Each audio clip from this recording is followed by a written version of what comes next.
Hey guys, welcome back to the channel. So the motor is out. I'm sorry, the engine is out. I had some people correct me, letting me know that a motor is an electrical device. So yep, the engine is out finally. The engine bay is gonna need some serious clean. Got a lot of grease, a lot of junk down there. But right now what we're gonna do is we're gonna concentrate on cleaning the block up. I'm just gonna hit it with a wire brush. Just basically remove all the scaling. There's a lot of loose paint, so I'm just gonna descale it. Got to cover up the exhaust ports. I'm gonna put spark plugs back in it to protect it from there. So I'm gonna, like I said, I'm gonna brush it off first, take a lot of this loose stuff off, and then I'll hit it with some degreaser, let it sit, and then hit it with a pressure washer. Get all that crap off of it. We do have a new intake coming for it. We have new valve covers, new water pump. Fuel pump's fine, we're gonna keep that. But yeah, that's it. We're gonna replace this thing here. I don't know, some contraption they did for the oil pressure. So we're definitely gonna change that out.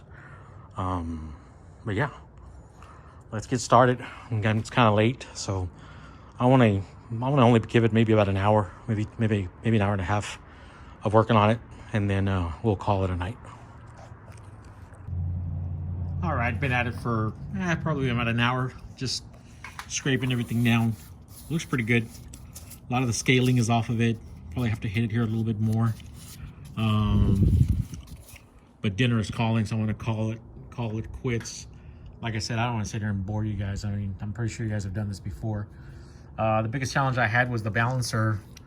The balancer was pretty nasty. I was thinking of actually ordering another one, but man, I already have so many parts coming. And I did find that it is an SFI balancer. I basically just sanded it down with some Scotch-Brite. And I did find that it is an SFI balancer. You can barely see the little marks there, but I did find the zero basically just top dead center right here, and then it is graduated in 0, 10, 20, 30, 40, all the way around. All I care about is 0, because my timing light, as long as I point this and this together, a little timing marker, as long as I can get both of those together, that tells me what my timing is on the timing gun. The timing gun has the readout on it, so that's all I care about. I just need to pinpoint this and this. I did make a little ding on it there with my little hole puncher. Just dinged it a little bit, just so I can know where it's at.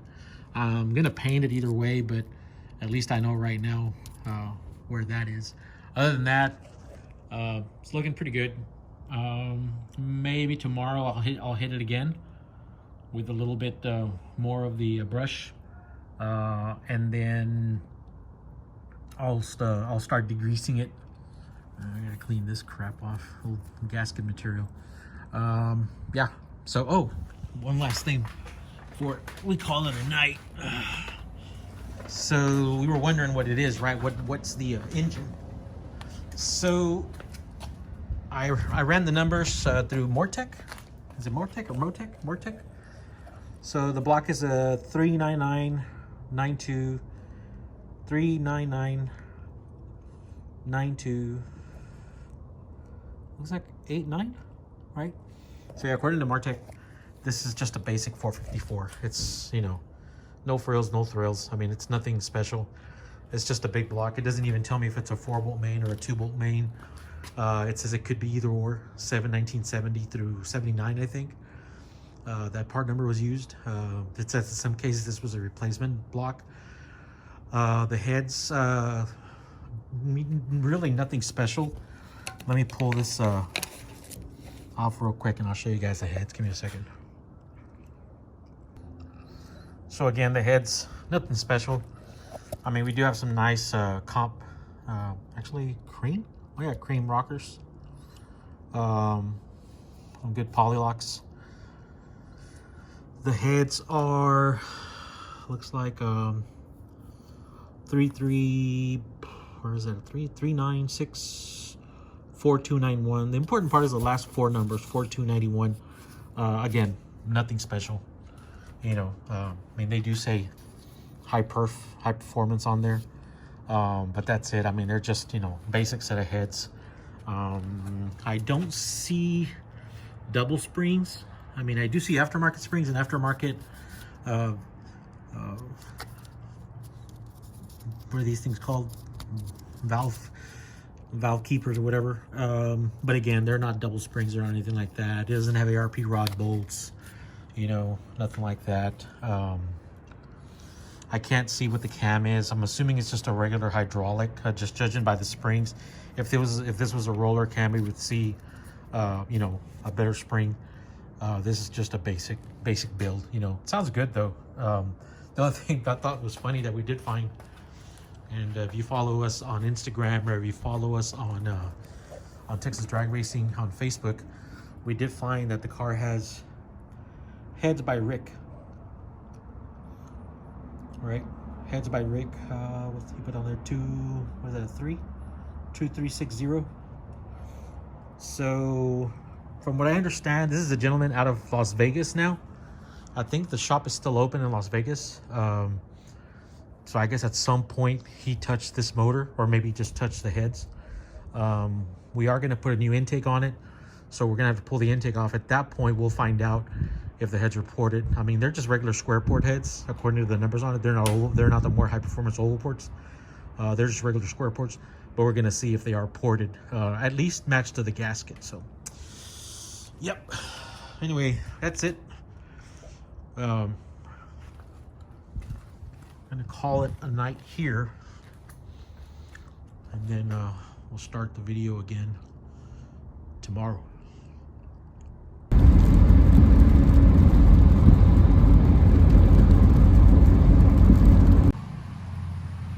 So we're up against two things. We're up against time, and then we're up against the weather. So the weather has not been cooperative at all. It's just getting worse and worse. So I've got to get as much as I can get done this week. Like I said, the goal is to have the engine back in the car hopefully by Saturday. So today I think I'm gonna see if I can pressure wash the engine.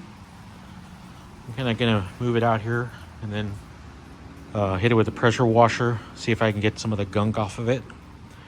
And then what I'm gonna do is I'm gonna move the scat pack probably out here, and then I'll roll the engine in here, close all the doors, probably get a little heater going, warm it up a little bit in here, and then you know, I'll see if I can paint it. I have a cover I can throw over the Chevelle. I mean, it's going to be just, I mean, we're just painting an engine orange, so then basically some brackets black. The other problem with painting in this cold, it's like in the low 50s right now, but it's supposed to get colder over the next few days. So obviously what happens with paint and cold, it doesn't, the paint won't adhere. I do have a heat gun, so I can probably hit the engine with a heat gun, get it nice and warm, and then hit it with the orange paint. This is not a total restore or a total, this is mainly just, you know, putting lipstick on a pig. You know, I'm just trying to make the engine look decent. I honestly didn't have to do any of this. I mean, the car is a running, driving, or, well, was. The car was a running, driving car. You know, I could have just, you know, sprayed the engine down a little bit, you know, and washed it, and, you know, that's it, man. You know, get it in the show. But, you know, I decided that I might as well just, you know, clean it up really nice and get it done. And then if I can do the pressure washing today, maybe I can paint tomorrow, and then I'll work on the engine bay, get it all degreased. I still need to remove all those hoses. I think I'm going to remove the condenser also for the AC system. I'm going to remove all of that. I have a new True Cool transmission cooler coming with new braided lines coming. So, yeah. Yep. All right, so again, today, let me see if I can prep the engine a little bit with some degreaser and just hit it with the pressure washer, see what happens. The main thing is just making sure we get no water in it anywhere. Spark plugs, I'm going to tighten them up. The valve covers are on tight. Distributor, I might stick a bag in there or something just to keep water from going in. And then that's basically it, man. I should be able to hit it with a pressure washer and get it cleaned up. So, yep, let me get to that. All right, sprayed it full of degreaser. Covered up some of the holes. Covered that up. Covered that port. Covered the PCV valve. Covered the hole for the dipstick. Got a little wire brush that I'm just going around, just hitting some areas that the other wire brush on the drill couldn't get to. So just brushing it, giving it about 15 minutes, and then we'll hit it with the pressure washer. Unfortunately, the pressure washer I have is not hot water, it's just cold water, but anything helps, right? As I stated before, we're just trying to make it look decent. Said the valve covers are coming off, intake's coming off. We have brand new ones set up for it, and then these will probably go to the swap meet.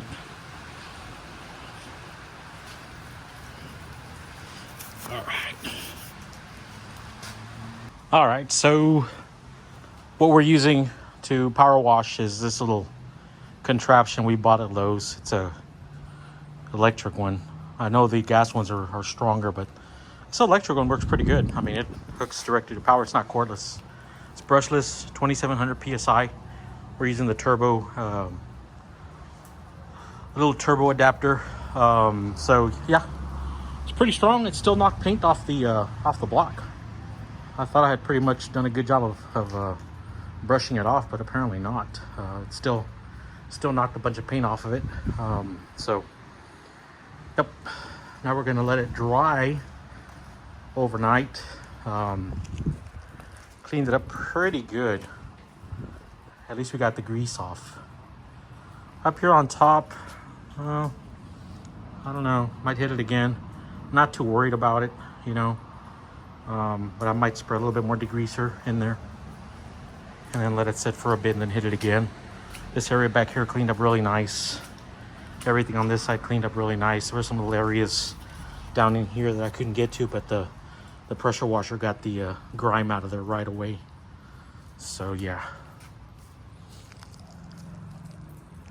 While we let the engine dry up, I'm gonna work on removing these AC hoses and removing the AC condenser. Get that out of the way, put it in a box, put it out of the way. I do have a kit to move the battery to the trunk,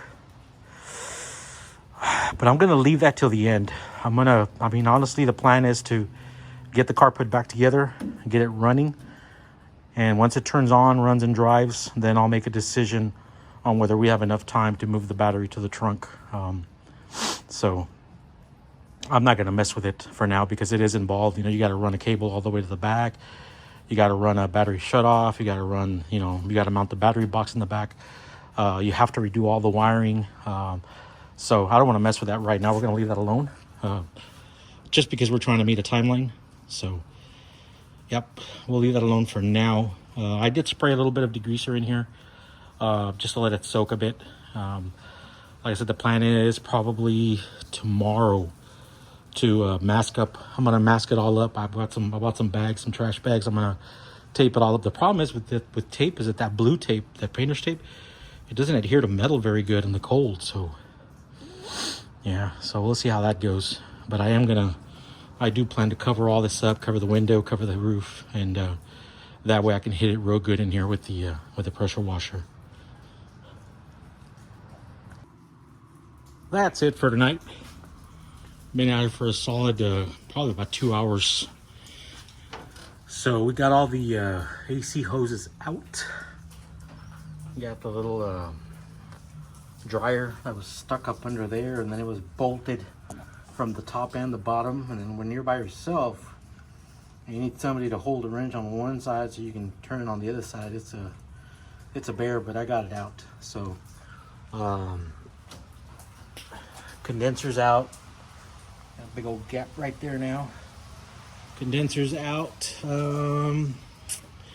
I got some plugs coming tomorrow so I can plug up the heater, hoses, and the AC system. And then tomorrow we'll work on cleaning up the engine bay. That power steering pump is nasty. It's filthy, and unfortunately, it looks like it's fine. I mean, I don't think it's leaking, because there was really no leaks coming out from the car. Engine, transmission, nothing was leaking. Everything was nice and tight. But I did drop it a few times, you know, because it's not connected, so it dropped down there, and I dropped it a few times. But yep. So I think that's it for the night. I'm gonna put this away. You know, wrap up the engine. Maybe I want to wipe it down real quick with a towel. Just give it a real good wipe down. Man, that balancer, boy, that thing's rusting already. Jeez.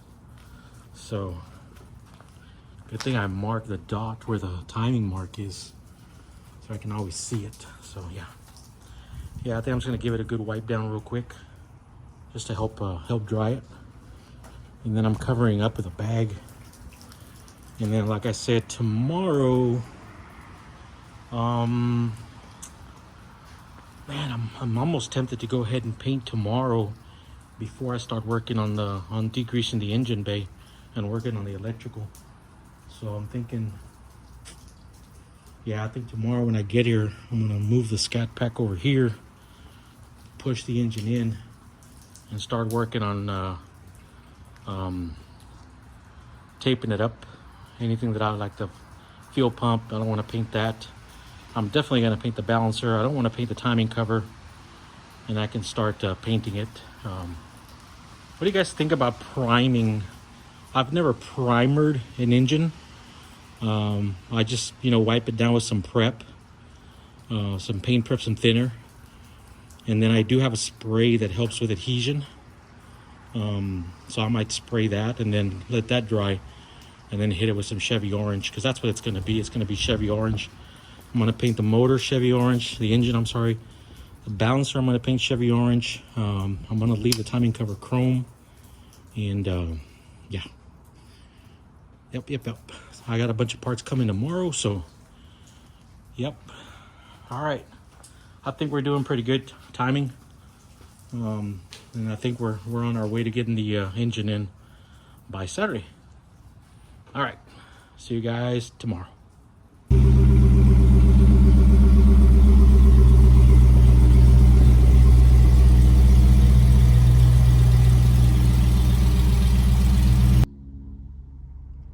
All right, so we got the big block in the shop now. It's better to work on it in here. We moved the scat pack outside. I did think about maybe putting the scat pack down here and putting the Chevelle, the green Chevelle up top. But since I'm going to be painting a little bit in here, I don't want any overspray on the scat pack. And we also have the hood for the Chevelle up here on top. So that's the best place for it, so it doesn't get hurt. A few things I'm going to do to the hood before we put it back on. I don't know who put this screen on, but man, it looks like they just found whatever screws they could. So they got one type of screw here. They're missing one here. They have another different one here. They're missing another one here. Another weird one here that didn't even go all the way. And then they have another one here. And you can't fix this unless the hood is off. So I'm gonna set myself a reminder to fix all this before we put the hood back on. But anyway, the focus is gonna be to tape off anything I don't wanna paint. I'm gonna tape off the timing cover, fuel pump. I'm gonna paint it with this intake on and with these valve covers on, so we don't get any overspray inside. But I am gonna tape them off a little bit, just so I don't get any overspray. I was thinking about the primer. I asked you guys what you guys thought about the primer. So I'm thinking I'm probably gonna go with a black primer as a base coat, and then we'll let it sit, and then we'll do a couple of coats of orange on the engine. Once it's painted, And once I swap out the intake for the new intake, which already came in, so we can put the plate on it, it's ready to go back in, you know. So as soon as it's painted, it's going back in the car. And again, the goal is to have it back in the car by Saturday. So once it's in there, that gives us probably 7 days to finish it off. So from that point forward, it's going to be easy, but because from that point forward is all new parts. This is just some of the boxes. I've got more boxes in the house. I've got probably another 6 boxes, you know, of headers and, you know, all kinds of stuff we're going to put in. We have the new water pump for it. We have I even got new water pump bolts. I did break down and I did order a set of March pulleys for it with brackets and everything. I ordered brand new March power steering pulley brackets, alternator bracket, pulleys. It was $500, man. You know, I just went ahead and pulled the trigger on that. But yeah, so once we're done with that, we got to work on the fans, and then we have to work on the gauges. I have a brand new set of autometer gauges, kind of like the ones we have on this car, on the green Chevelle. You can't see them, it's too dark in there. So we have some really nice autometer gauges that we're going to put in it. I think they're 2 5/8 and an autometer tack. So again, there's some things I was going to change, like I was going to redo the fuel pump line and all this stuff. But, you know, the goal right now, I think, is just to get it in and start it. Just get it in, get it turned on, and then, you know, just get it running and driving again. And then whatever else we need to do, because we still have probably another day or two of buffing and polishing.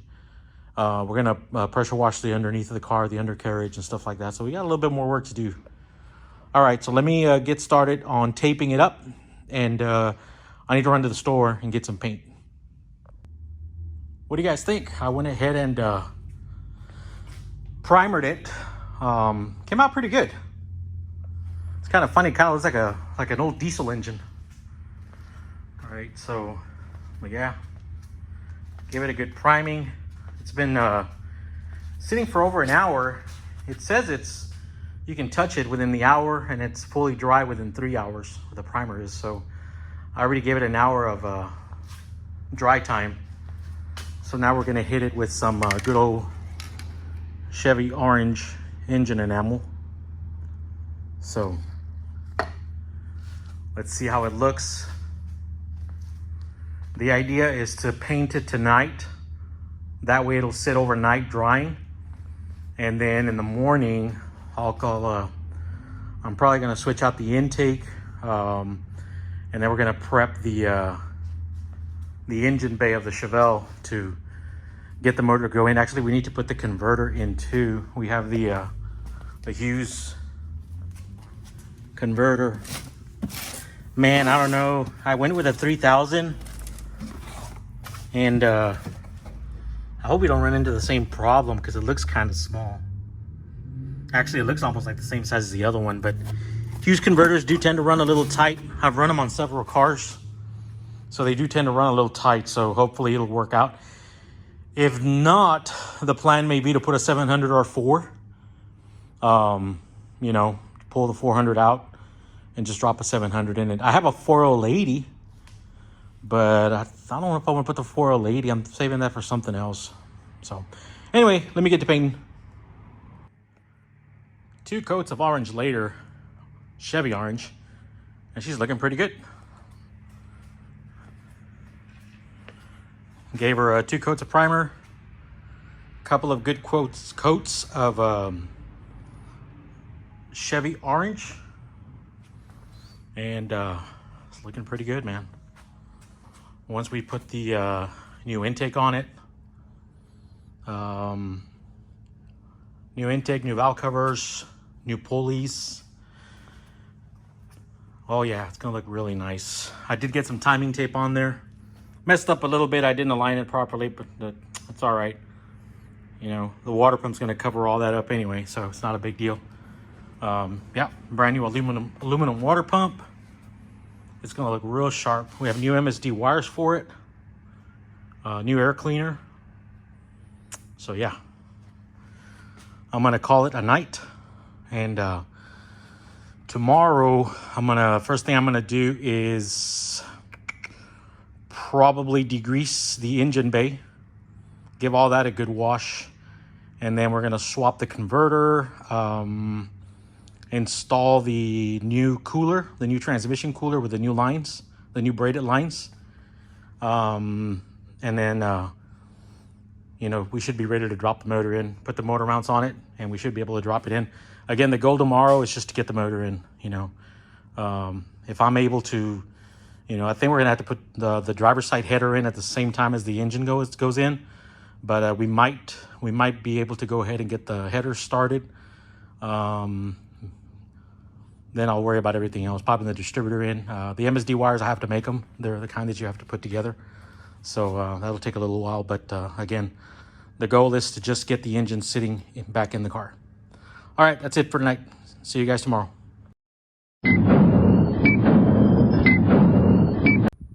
All right, after numerous tools and numerous hammers, we managed to get the intake off. The old intake's been on there for probably since 1972. At least it felt like it. So yeah, cool thing. We found that the engine actually does have a roller cam in it. It's got roller lifters, probably one of those retro rollers. So that's pretty cool. You know, don't have to worry about riding off the cam when you have a retro roller in it. So I don't know if it's a solid roller or a hydraulic roller. Maybe you guys can tell me. I can't really see in there, but we do see that it is a roller. So all right, so now we got to clean up all this mess and pop the new intake on.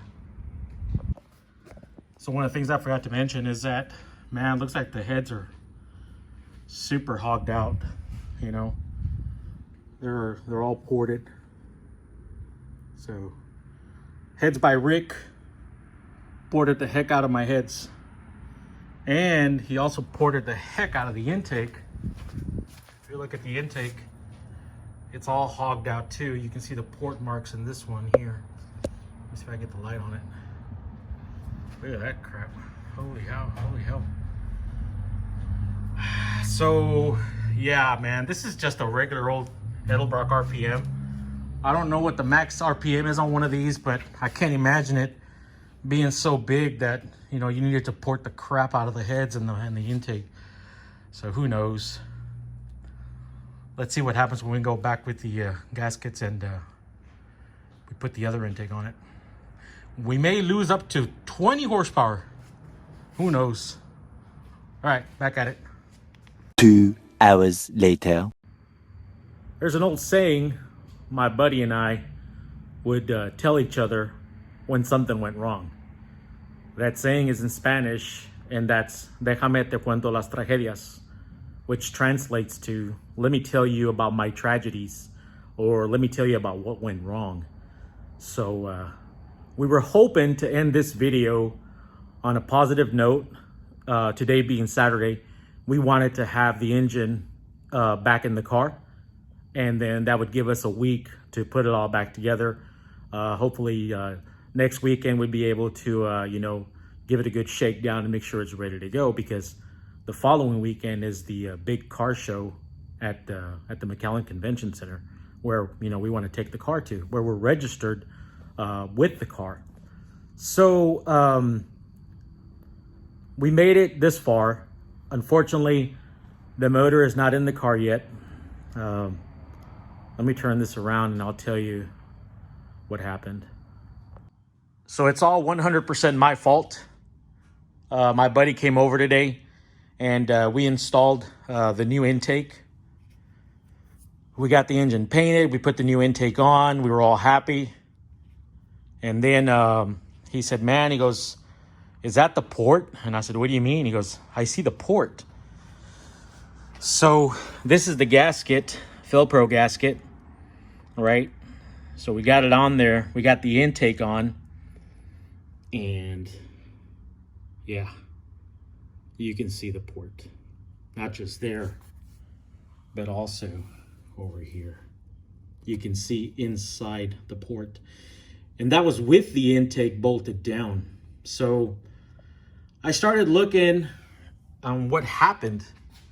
And what happened is I don't know, I don't understand how I did it, but it happened. So this intake, 7561 is the wrong intake. This intake is for a round port head. These heads are square port heads. This gasket is for a round port intake and a round port head. Ah, man, I don't know how I did this. We got this far. You look here, what does it say? For oval port heads. 1212. Son of a gun. I don't know how I did it, but I did it. So that put a stop to everything. I don't live near anywhere where I can just go buy another intake. I don't live anywhere where I can just jump in the truck and go grab another intake. If you look at this intake, the old one that was on there, look how nasty this is. I ran the part number on it, and this is for a square port head. This is the right intake. But this intake is so old and ugly. You know, my buddy said, well, maybe we can just have it bead blasted or whatever. I'm like, man, I don't know. You know, so that's where this video ends. I don't know how I messed this up. You know, that's a $500 intake. That's a $50, $60 set of gaskets. This is a freaking $20 tube of silicone. What happened, man? I used to buy silicone for $5 or $6. When did a freaking tube of silicone go to $20? This one was like $15. This is just a tube of gray silicone. What the heck happened? So, yeah, I mean, it's okay. You know, I'm just gonna have to rethink this. Maybe I can overnight some parts, but we're fixing to go into a week of really, really bad weather. It's supposed to be down in the 20s in our area. The closest place to us is Dallas. That's Summit Racing in Dallas. That's an 8-hour drive, guys. So that's a 16-hour round trip. If I next day air, we might be able to spend probably $200, $300 the next day air. But I hear next week in Dallas is going to be pretty bad too. So again, we'll start a new video, see where we're at. We're not done yet. You know, so anyway, thanks again. Thanks for watching. Don't forget to like, subscribe, and see you guys on the next video.